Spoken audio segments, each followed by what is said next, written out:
வணக்கம். நான் உங்கள் செங்கை சிலம்பு.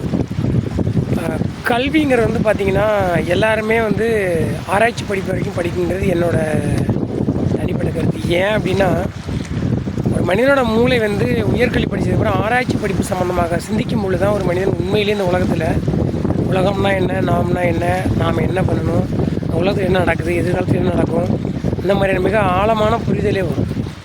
அப்படின்னா தொடர்ந்து அந்த படிச்சுக்கிட்டே இருக்க முடியுமானா அது உண்மையிலேயே முடியவே முடியாது. அதுக்கு என்ன பண்ணணும், ஏன்னா பொருளாதார ரீதியாக நம்ம நிறைய சிக்கல் வரும். அதனால் இளநிலை, முதுநிலை அல்லது இளநிலை மட்டும் நீங்கள் தொடர்ந்து படிங்க. அதுக்கப்புறம் தொலைதூர கல்வியில் கொஞ்சம் படிங்க. ஏன்னா வருமானத்தை ஈட்டுறதுக்காக நீங்கள் சில வேலைகளுக்கு செல்லும் பொழுது தான் வந்து கல்வியோட அந்த ஆழம் புரியும். நாம் என்ன மாதிரி கட்டமைப்பில் இருக்கோம், எதிர்காலத்தில் அந்த கட்டமைப்பை மாற்றணும்னா நாம் அதுக்கு என்ன செய்ய வேணும் அப்படிங்கிற புரிதலாம் நமக்கு வரும். கல்விங்கிறது வந்து நீங்கள் ஒரு மதிப்பெண் சான்றிதழாக நினைக்காதீங்க. கல்விங்கிறது அடுத்த தலைமுறை எதிர்காலத்தை மாற்றக்கூடிய ஒன்று. இன்றைக்கி புத்தகத்தை படிச்சுட்டு அந்த புத்தகத்தையோ செய்தித்தாளை படித்து அதை அப்படியே மூடிட்டோம்னா அந்த பேப்பர் மக்கிறதுக்குள்ளே அந்த படித்தது மக்கி போயிடும். என்றைக்கு படிக்கிறது வந்து நம்ம செயலாக்கமாக அந்த சமுதாயத்தில் மாற்றுறோமோ அதுதான் கல்வியோட உண்மையான வேலைன்னு நான் நினைக்கிறேன். இதுக்கு முன்னாடி இந்த பெருந்தலைவர்கள்லாம் அதான் செஞ்சுருக்காங்க. அதை நீங்கள் வந்து எந்த தளத்தில் வேலை பார்த்தாலும் சரி, நீங்கள் கற்ற கல்வியை நடைமுறைப்படுத்துறதுக்கான வேலையை குறைந்தது ஒரு நாளைக்கு 1 மணி நேரமாக செய்யுங்க.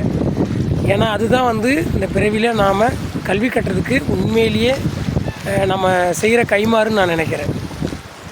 நீங்கள் தொடர்ந்து பார்த்திங்கன்னா படிச்சுக்கிட்டே ஒரு சில பேர் இருப்பாங்க, ஆனால் வெளி உலகத்தில் பேச தெரியாது. ஒரு சில பேர் படித்தே இருக்க மாட்டாங்க, நிறையா பேசுவாங்க. ஒரு சில பேர் பார்த்திங்கன்னா அரசியல் இருப்பாங்க, நல்லா பேசுவாங்க, ஆனால் படிச்சிருக்க மாட்டாங்க.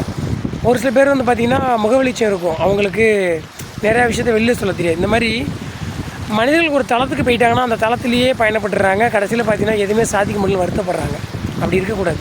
நம்ம எந்த தளத்துக்கு போனாலும் நம்ம வந்து அதை இல்லாமல் நமக்கு பிடிச்ச ஒரு வேலையை செஞ்சுக்கிட்டே இருக்கணும். ஏன் அப்படின்னா அந்த தளம் எப்போயாவது நமக்கு எதாவது கை கொடுக்கல, இல்லை நமக்கு அதில் வெளியில் வர மாதிரி சூழல் அந்த மாதிரி இருக்கிறப்ப உங்களுக்கு இது ரொம்ப உதவும். ஏன் அப்படின்னா உங்களுக்கு பிடிச்ச விஷயத்தை செய்யும்பொழுது தான் ஒரு ஆன்ம திருப்தியோட நீங்கள் வந்து இந்த பூமியில் பிறந்ததுக்கான வேலை செஞ்சு முடிச்சிக்கணும் உங்களுக்கே நீங்கள் உணர முடியும். மரண காலங்களிலும் பார்த்திங்கன்னா நம்ம வந்து நிறையா செஞ்சுருக்கோங்கிற திருப்தியோடு நீங்கள் மரணத்தை நோக்கி பயணிக்கலாம். மரணத்தை பற்றியான பயமே இருக்காது உங்களுக்கு. இல்லைன்னா மனசுக்குள்ளேயே கனவு கோட்டையை கட்டிக்கிட்டே இருப்பீங்க.